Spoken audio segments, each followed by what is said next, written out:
En Ecuador, la justicia inició un proceso contra los militares involucrados en la desaparición y muerte de 4 menores. La Fiscalía evalúa abrir un nuevo proceso por el cargo de asesinato en contra de ellos. Vamos a ver. La próxima semana será determinante para el proceso que se sigue en contra de 16 militares de la Fuerza Aérea por el delito de desaparición forzada. Corresponde a la Fiscalía, como titular del ejercicio de la acción penal pública, a analizar si procede el cambio del tipo penal a ejecución extrajudicial. O podría ser que se investigue por cuerda separada la ejecución extrajudicial. El ministro de Gobierno, José de la Gasca, en rueda de prensa indicó que las investigaciones determinarán la participación y el grado de responsabilidad de los uniformados. Ese asesinato no puede quedar impune. Nosotros hemos pedido a Fiscalía que lo investigue. El abogado de las familias de los menores resaltó que las pericias establecerán si hay más uniformados implicados. Y los roles de participación que deberían de tener no solamente esos 16 militares en servicio activo, sino también otros más que tuvieron que haber tenido conocimiento sobre este hecho. Resaltó que el miércoles los padres de los menores presentarán la acusación particular en contra de los 16 uniformados, en la que también pedirán una reparación integral. Por otro lado, a las 3 de la madrugada, los militares procesados fueron llevados desde la penitenciaría del Litoral hasta la cárcel de Cotopaxi. El SNAI aún no indica las razones del traslado.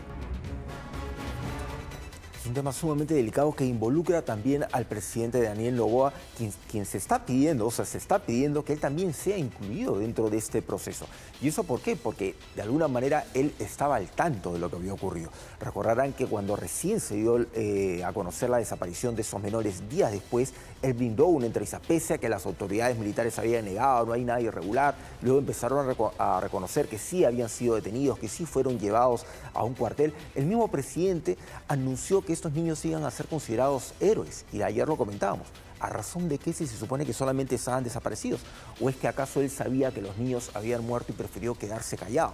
Como dijo en su momento el mismo ministro del Interior, autoridades militares que dijeron, bueno, vamos a investigar qué pasa, vamos a ver qué es lo que ocurre con todos los agentes involucrados en eso. O sea, sabían lo que había ocurrido. La Fiscalía también está planteando que se amplíe la indagación y no solamente sean investigados los 16 militares que participaron en este arresto de estos menores. Porque si finalmente fueron llevados a un cuartel, había un superior que estaba enterado que estaban ingresando 4 menores. O sea, no es algo común que entren 4 niños detenidos a un cuartel por, digamos, un escuadrón militar. O sea, tiene que haber habido un superior que dijo, bueno, ¿qué pasa aquí? O sea, ¿por qué los están trayendo? Estaba al tanto de que esos menores fueron golpeados, que les quitaron la ropa.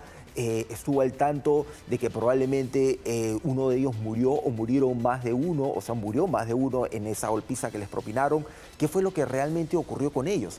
Ya se sabe que esta persona que llamó al papá de uno de los menores era un testigo que realmente sí se encontró con estos niños. Así, o sea, y él está siendo llamado a prestar su testimonio para que revele qué fue lo que él vio, si es que realmente estos niños estaban solos o si es que estaban acompañados de alguien más. Y luego él mismo llamó y le dijo al padre, o sea, olvídate, tus hijos ya se los llevaron. O sea, él sabía, estaba con miedo, fue testigo de algo, qué fue lo que vio, qué fue lo que pasó con esos niños. No se sabe exactamente por el grado de carbonización en el que estaban sus cadáveres. O sea, ¿por qué intentaron desaparecer toda huella de estos menores? Y además el riesgo de nunca realmente conocer la verdad es grande. Recordemos que en Ecuador, cuando murió, por ejemplo, el candidato presidencial, Fernando Villavicencio, se detuvo a un montón de gente que supuestamente había participado en el detalle y de pronto aparecieron muertos. Y así tienes un montón de personas que de pronto captura la policía y aparecen muertos, ¿no? Ya como acá en nuestro país, que de pronto la gente se empieza a quitar la vida de las maneras más raras posibles, ¿no? Y eso hace que complicado. Este testigo, ¿quién lo va a proteger? ¿Quién va a garantizar su integridad? Que no suceda algo, porque estás hablando que si todas las sospechas caen sobre los militares, los militares, tú bien dices, actúan en función a una orden que da su comando, que da su superior, hay una verticalidad natural. Y también, por otro lado, el presidente tiene una responsabilidad o no, porque ahí es donde entras al debate. Sí, eres el jefe supremo de las Fuerzas Armadas, pero solo tienes mando, no comando. Pero al final del día, esa entrevista de Daniel Noboa es bastante comprometedora. Así es, o sea, finalmente, ¿qué fue lo que pudo ocurrir? Es muy difícil saber. los padres de todos estos menores ya están dentro de un programa de protección para garantizar precisamente su seguridad. No se sabe exactamente qué es lo que va a ocurrir con ese testigo, no se ha revelado su identidad, obviamente también está siendo protegido y todo eso se va a esclarecer la próxima semana. Me refiero a cuáles van a ser los pasos que se van a seguir.